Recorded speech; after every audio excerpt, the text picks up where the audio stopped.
Louise, and this is Saturday, the 12th of December 2009. I'm here with week 6, I believe it's week 6 of Jess's challenge, if I've remembered right. I'm a bit get mixed up with numbers, but I've got a new webcam, so I hope the quality is I hope it's a slight improvement.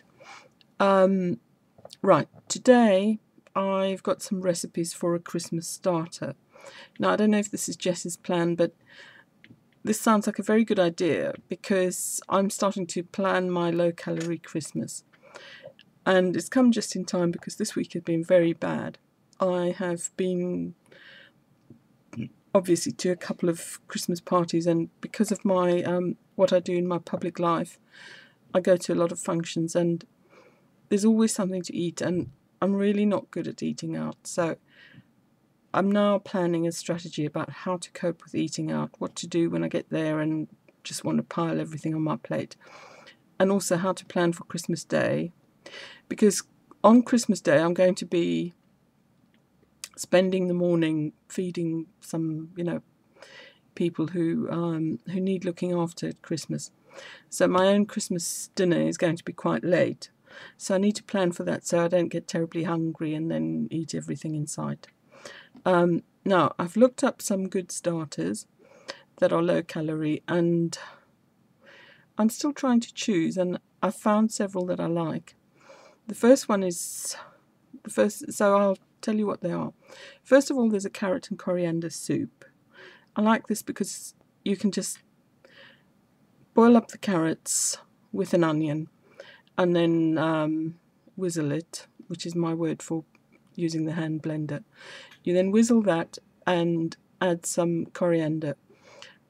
I use the coriander in a little tube, which is bad because it's not whole food and it's not fresh, but when I'm in a hurry I do use that, and I've checked the ingredient list and it's not too bad. So, but if you've got fresh coriander, obviously that's better, or even dried coriander. I used to have a nice little packet of dried coriander that always went into the carrot and coriander soup. Another good starter is tomato. Slice your tomatoes, slice some onions. I like to use the nice red onions and slice them very, very fine in flat slices, and then add some balsamic vinegar, and then you can chop up maybe some nice basil or oregano, whatever good herbs you've got, and there again you can use your windowsill herbs. So that should be very nice. Another good simple starter is your honeydew melon, or whatever melon is in the shops, because it's this time of year where you need to use what's available. And you cut that into wedges or slices, and then just wrap around a very fine slice of Parma ham or Serrano ham, whatever's in the shops, the very fine ham, and then you can fix it with a skewer. And when you put your little cocktail skewer in, you can add a garnish of some kind, which could be a little slice of satsuma, or an slice of orange, a cherry, something pretty that will just finish off the meal with the garnish. And you could add a little bit of lettuce garnish, or anything that you've got around. A little bit of cucumber might be good. Around this time of year, in the shops sometimes you see the little cucumber garnish tools that they give away for free when selling knives, or on promotions, or you might have one tucked away, or just slice the cucumbers finely.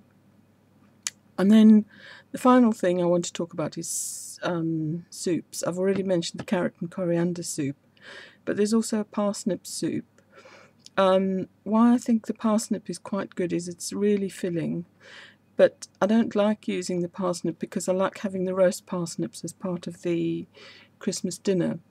But either the carrot or the parsnips can, if you use the parsnips in the soup, then use the carrots in the main meal, or if you use the other way around, the carrots in the soup, parsnips in main meal, or parsnips in soup and carrots in main meal. But I think the roast parsnips are very nice at Christmas, especially if you do your Brussels sprouts as well, because that Brussels sprouts and Christmas seem to be in the same, Christmas isn't Christmas without the Brussels sprouts, which we never have any other time. And chestnuts, and again with the chestnuts, you can put the chestnuts in the soup if they're not in the main meal. But the chestnuts are quite nice, sort of crumbled in with the Brussels sprouts, because actually Brussels sprouts are not terribly interesting on their own. So, but there are several kinds of soups, and just about any vegetables will cook up into a nice soup, and it's smooth and creamy without having to add any cream. You can add a tiny bit of creme fraiche or even